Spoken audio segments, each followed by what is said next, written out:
My fiancé said at the cake tasting, "We're doing vegan everything. Your family will just have to deal with their allergies." My sister is severely allergic to tree nuts, the main protein in her menu. I said, "Let's discuss this." Then I canceled the wedding entirely and refunded every deposit. When the baker called her saying I'd withdrawn everything. Original post. I, 31 male, proposed to my girlfriend of 4 years, 8 months ago. We've been planning the wedding for our 1-year engagement, ceremony and reception at a nice venue. Around 120 guests, nothing insane, but not cheap either. Total budget was about $42,000, most of which I was covering since I make significantly more than her. My fiancé went vegan about 18 months ago. I supported this completely. I learned to cook vegan meals. We found restaurants that work for both of us, and I never once complained about the lifestyle change. Her body, her choice, genuinely fine with me. What I wasn't fine with was when she started pushing it on everyone else. It started small. Comments about my mom's leather purse. Passive-aggressive remarks when my dad ordered a steak at dinner. Sending my sister articles about the ethical problems with her wool coat. My family tolerated it because they loved me and wanted to support our relationship. They bit their tongues a lot. Then came the wedding planning. She wanted a fully vegan wedding. Okay, I thought, it's her day too, and vegan food can be great. I agreed, with one condition: we needed to accommodate my sister's severe tree nut allergy. Not a preference, not a sensitivity, a full-blown anaphylactic allergy that has sent her to the ER twice. She carries an EpiPen everywhere. My fiancé said she understood. Said she'd make sure the caterer knew. Said it would be handled. 3 weeks ago, we went to our final cake tasting. The baker, a lovely woman who specialized in vegan desserts, laid out the options. Every single one contained almond flour, cashew cream, or walnut-based frosting. Tree nuts were the foundation of the entire menu. "These look amazing," I said, "but we need at least one option that's tree nut-free for my sister." My fiancée rolled her eyes. Actually rolled her eyes. "Your sister can just not eat cake. It's one day. She can't eat any of this. The cross-contamination alone could trigger a reaction. Then she could take a Benadryl and deal with it." I stared at her. Benadryl doesn't stop anaphylaxis. She could literally die. "You're being dramatic. Allergies aren't that serious. People use them as an excuse to be picky all the time." The baker looked deeply uncomfortable. I don't blame her. "We need to discuss this," I said quietly. "Let's step outside." We did. I asked her, calmly, why she was dismissing a life-threatening medical condition. Her response: "We're doing vegan everything. Your family will just have to deal with their allergies." I'm not compromising my ethics for someone who probably just doesn't like nuts. She's been hospitalized. Twice. This isn't a preference. Well, maybe she should stay home, then, if she's so fragile. I stood there in that parking lot and realized I was looking at a stranger. This wasn't about veganism. This was about control. About her values mattering more than my sister's life. About my family being expected to bend while hers got everything they wanted. I thought about the past 18 months. The comments. The judgment. The way she'd slowly push my family further and further away while I made excuses for her. "Let's discuss this at home," I said. She thought she'd won. She smiled, patted my arm, and said, "I knew you'd understand eventually." I didn't say another word the entire drive. That night, while she was at her weekly yoga class, I made phone calls. The venue, the caterer, the florist, the DJ, the photographer, the baker. Every single vendor had been paid through my account. Every single one. I canceled everything. Every deposit, every final payment, every contract. Most vendors had cancellation clauses that cost me some money. I lost about $6,000 total in non-refundable fees, but the rest came back to me. About $28,000 returned over the next few days. I also called my parents and my sister. Told them what happened. Told them the wedding was off. My mom cried. My dad just said, "Son, I'm proud of you." My sister was quiet for a long time, then said, "I didn't want to say anything, but I was scared to come. I didn't know how to tell you." That gutted me. My own sister was afraid to attend my wedding because she didn't feel safe. I packed a bag and went to stay with my best friend. Left my fiancée a note. "The wedding is canceled. I'll be in touch about separating our things. Please don't contact me until I reach out. That was 3 days ago. Yesterday, the baker called my fiancée to confirm the cancellation. That's when she found out. My phone has been exploding ever since. Update 1, 5 days later. So, it's been a week since everything went down, and I have some updates for everyone who's been following along. First, the immediate aftermath. When my fiancée found out I'd canceled the wedding, she didn't call me. She called my mother at 11 p.m., screaming. My mom, who is 63 years old and was already asleep, got an earful about how I was emotionally abusive, how I'd humiliated my fiancée, and how my family had never accepted her. My mom, bless her, just said, "You told my daughter to stay home from the wedding because her allergy was inconvenient. You suggested she might die because she's fragile. I don't think we're the problem here." Then she hung up. The next morning, I got a text from my fiancée's mom. I'd always had a decent relationship with her. She seemed more reasonable than her daughter. That ended real quick. I don't know what lies you've told your family, but my daughter is devastated. You owe her an apology, and you owe her the wedding she planned. Real men don't run away from commitment. I didn't respond. 2 days later, my fiancée finally reached out directly. Not apologetic, not confused, furious. "You had no right to cancel everything without talking to me. That was our wedding. It was a wedding you wanted to use to exclude my sister because her medical condition was inconvenient. I wasn't excluding her. I just wasn't going to redesign the entire menu around one person's fake allergy. It's not fake. She has medical documentation going back 15 years. Whatever. The point is, you made a massive decision without me. That's not how relationships work. Neither is telling your partner's sister that she can risk death or stay home." She didn't have a response for that. Instead, she pivoted. "I want to ring back, and I want half of the deposits you lost. We planned this wedding together. Here's where it gets interesting. The ring was my grandmother's. Family piece, given to me specifically to propose with. Not purchased, inherited. Legally and ethically, it's mine. The deposits were paid entirely by me from my account with my money. We never combined finances. There's no legal standing for her to claim any of it. I told her this. That's not fair. I put time into this wedding. I planned for months, and I paid for months. I'm sorry you invested time, but I invested about $35,000. I think I'm the one who gets to make calls about cancellation. You're such a selfish piece of work. I can't believe I wasted 4 years on you. I can't believe you thought my sister's life was less important than your cake aesthetic. I guess we both learned something." She blocked me after that, which, honestly, was a relief. But it wasn't over. 3 days ago, I went back to the apartment we shared to get my things. I'd coordinated with her via her mother. Yes, her mother became the intermediary, which tells you everything, to pick a time when she wouldn't be there.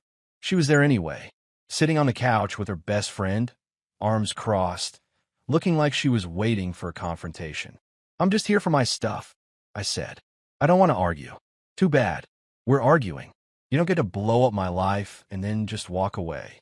Her friend chimed in. "Yeah, you totally gaslit her, making her think you were okay with a vegan wedding and then canceling behind her back. That's manipulation. I was okay with a vegan wedding. I wasn't okay with her telling my sister to risk anaphylaxis or skip the event. God, you're still on about the allergy thing? Your sister is such a drama queen." I looked at my fiancée. "Is that what you told people? That my sister is being dramatic?" She shrugged. "I mean, she kind of is.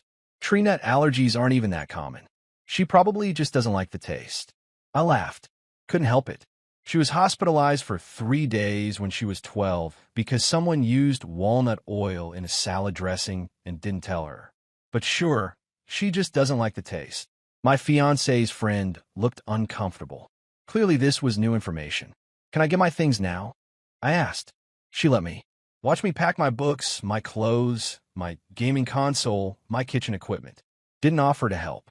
Just sat there making comments about how I was running away and couldn't handle a strong woman. When I was done, I paused at the door. "For what it's worth," I said, "I did love you. I wanted to marry you. But I can't marry someone who thinks my family's safety is negotiable. I hope you find someone who fits better. Don't pretend to be the good guy." You're not. I'm not pretending anything. I'm just leaving. I did. Update 2. 8 days later. Quick update, because things escalated again, and I need to document this somewhere. After I moved my stuff out, I thought we were done. No more contact, no more drama. Just the slow process of untangling a shared life and moving on. Wrong. 4 days ago, I got a call from my credit card company. Someone had tried to make a $3,400 charge at a bridal shop using my card number. The transaction was flagged as suspicious because I'd never shopped there before and my card was supposed to be in my wallet. Except my fiancée, ex-fiancée, had the number memorized. From years of me paying for things, she knew the card number, expiration, and CVV by heart. I canceled the card immediately and filed a fraud report. The credit card company is investigating. When I texted her about it, just a simple, "Did you try to use my card at a bridal shop?" She didn't deny it. You OWE me. I had to find a new dress because the wedding is off and I can't return the original one. That's not how debt works. You can't just charge my car because you're upset. It's not like you can't afford it. You make 3 times what I make. That doesn't give you the right to steal from me. It's not stealing if we were going to be married anyway. I screenshotted that entire conversation and sent it to the fraud department. Here's where it gets worse. Yesterday, I found out she's been telling people I canceled the wedding because I was cheating on her. Specifically, she's claiming I was having an affair with a coworker and used the allergy argument as a cover story to get out of the relationship. How do I know? Because 3 of her mutual friends reached out to ask if it was true. One of them was genuinely concerned. The other 2 were clearly fishing for gossip. I told all of them the same thing. There was no affair. I canceled because she refused to accommodate my sister's life-threatening allergy, and I wasn't going to defend myself against lies. They could believe whatever they wanted. 2 of them believed me immediately. They'd seen how she treated my family over the years. The third, her closer friend, said there's always 2 sides and stopped talking to me. Fine. I don't need people who think attempted credit card fraud and defamation are 2 sides. But then something happened that I wasn't expecting. My ex's mom called me. Not angry this time. Quiet. I need to ask you something directly. Did you really cancel because of the allergy issue? Yes. That was the only reason. I loved your daughter. I wanted to marry her. But she looked me in the eye and told my sister to either risk hospitalization or skip the wedding. That was a deal breaker. Silence. Then she told me it was about money, that you didn't want to pay for a vegan caterer.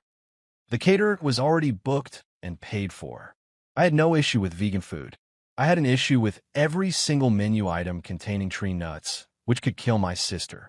More silence. I didn't know that. I'm not surprised. She's been spinning this story since day one. Her mom sighed. I'm not calling to apologize for her. She's an adult, and she makes her own choices. But I'm sorry for the message I sent you. I didn't have all the information. I appreciate that. For what it's worth, she's always been like this, convinced that her way is the only right way.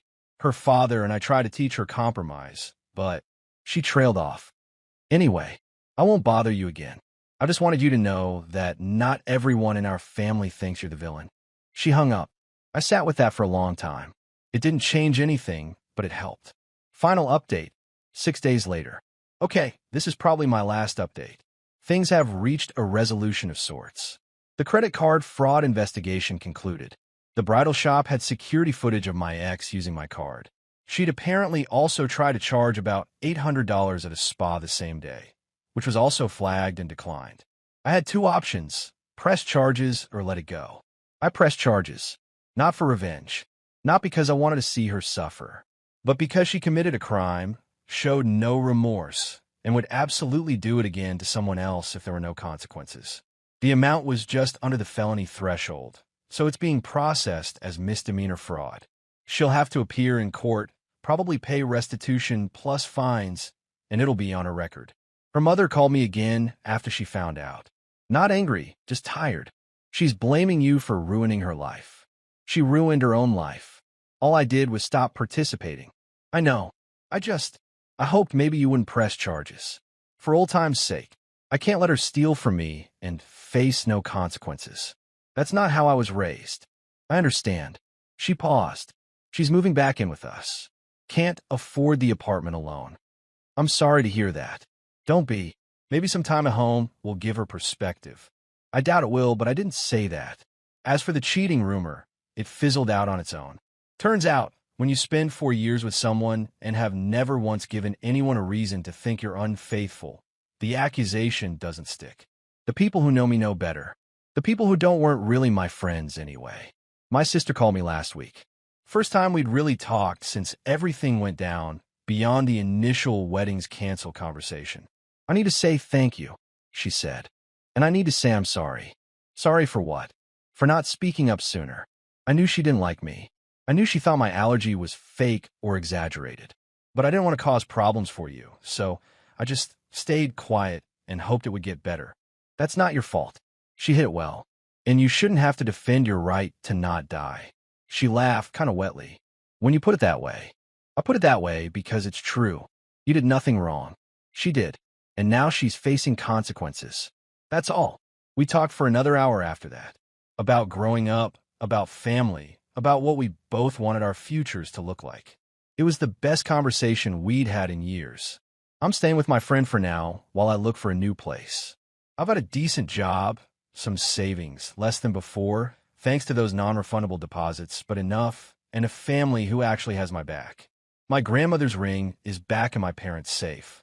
Someday, maybe, I'll give it to someone who deserves it. Someone who understands that loving me means loving my family too, including their inconvenient medical conditions. For now, I'm just focused on rebuilding. The wedding industry sends you a lot of emails once you start planning. Venues, caterers, photographers, everyone wants your business. I've been unsubscribing from them one by one, which is strangely therapeutic.